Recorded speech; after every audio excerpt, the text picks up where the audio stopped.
All right, let's get into it. We've all been there, right? Stuck in traffic, bumper to bumper, just wondering if you're ever going to move again. But what if a city could see its own traffic future? I mean, what if it could see a complete citywide jam coming decades away and actually do something to stop it? Well, that's exactly what we're looking at today, how the mega city of Delhi is trying to do just that. And it's a serious question you have to ask yourself, because the tools that planners are using to forecast a city's traffic fate, they're getting unbelievably sophisticated. And when the planners in Delhi looked at their data, what they saw coming down the road was, well, it was pretty terrifying. I mean, that's the warning right there, straight from the city's own planning documents. Not just bad traffic, we're talking total gridlock. So the real question is, how do you even make a prediction that bold? And more importantly, how do you change that future? Well, it all starts with understanding the classic playbook. To see where all this new tech is going, you first have to understand where it all came from. For decades, city planners have relied on this foundational method called the four-step model. You can think of it as the original recipe for predicting traffic. And it makes a lot of sense when you break it down. Planners start by asking, okay, how many trips are even being created in the city? A quiet residential area generates trips, while a busy downtown business district attracts them. Then they ask, where are all those people trying to go? From there, they have to figure out how they'll get there, by car, by bus, by train. And finally, they map all of those theoretical journeys onto the actual street grid to see what happens. So how do you figure out where everybody's going? For a long time, planners used this really clever idea called the gravity model. Think of it like social gravity. A big, popular destination with tons of jobs and shopping has a strong pull, attracting people from all over. But just like real gravity, that pull gets weaker and weaker the farther away you get.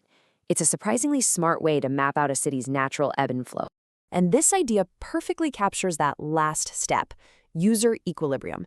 You know this feeling. It's when you're in a jam and you realize, hey, switching lanes won't help, your GPS has no better ideas. Every single driver around you has already made their best possible choice. And the result is that everyone is equally, hopelessly stuck. That's user equilibrium. But look, that classic model has its limits. It's good, but it's not great at capturing the beautiful, messy reality of modern life. So for a massive, complex mega city like Delhi, planners needed a serious high-tech upgrade, one that would bring forecasting screaming into the 21st century. And this right here is the game changer. The old models looked at a single trip in isolation, home to work, work to home. But that's not really how we live, is it? The new activity-based model is so much more realistic. It predicts our entire daily chain of activities, from home to dropping the kids at school, to work, then maybe hitting the gym, and finally heading home. It sees the whole journey, not just one little piece. And to power this new way of thinking, planners have a completely new toolkit. Forget those slow, expensive manual surveys where you ask people where they're going.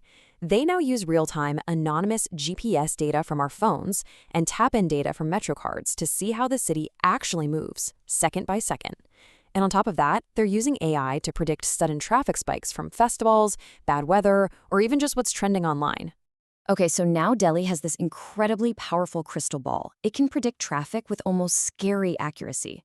But, predicting a disaster isn't enough. You have to have a plan to stop it. And this is where the forecasting ends and the managing begins. So, faced with that terrifying forecast of total gridlock, the city's planners didn't just throw up their hands in defeat. Nope, they set a clear, ambitious, and honestly, a pretty audacious goal. A single number that would guide the city's entire transportation strategy for the next 2 decades. There it is, 80%. This single number is the absolute cornerstone of Delhi's plan to beat gridlock. It's the city's North Star, a target that affects everything from air quality to economic growth. So, what does it actually mean? Here's the plan. By the year 2041, the goal is to have 80% of all motorized trips happening on public or shared transport. We're talking metros, buses, ride shares, you name it. That leaves only 20% for private cars. If you look at this chart, it's a radical flip of how most big cities work today. It's a massive shift away from the private car.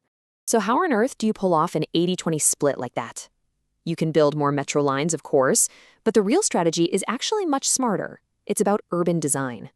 By encouraging mixed-use developments where people's homes, jobs, and shops are all closer together, you actually shorten trips before they can even clog up the roads.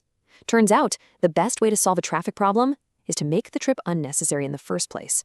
Okay, so let's do a quick recap of the key ideas here. The first huge shift we talked about was this move to the activity-based model.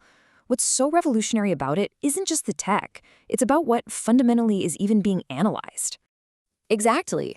It's this shift from looking at one single trip to seeing the entire daily journey. That's what makes modern forecasting so powerful. It finally understands the complex, connected web of our actual lives, not just a single piece of it. And that second core concept, which comes from the classic model, is this idea of user equilibrium. It's a fundamental principle of traffic that explains not just why jams feel so hopeless, but also why just building more and more roads often isn't the solution. Right, it's that point of frustration where the network has perfectly balanced itself out, and no matter what you try, your GPS has no better options to give you. Understanding that limit is crucial. It shows you can't just build your way out of congestion, you have to fundamentally change the demand itself. So this all brings us to the big final question. We've seen how technology, from big data to AI, is giving cities this incredible, almost godlike power to predict our collective movements. The story of Delhi shows they can use that power to draft a really bold plan. The real question for all our cities is, can they truly use it to design a future where total gridlock is just a bad memory?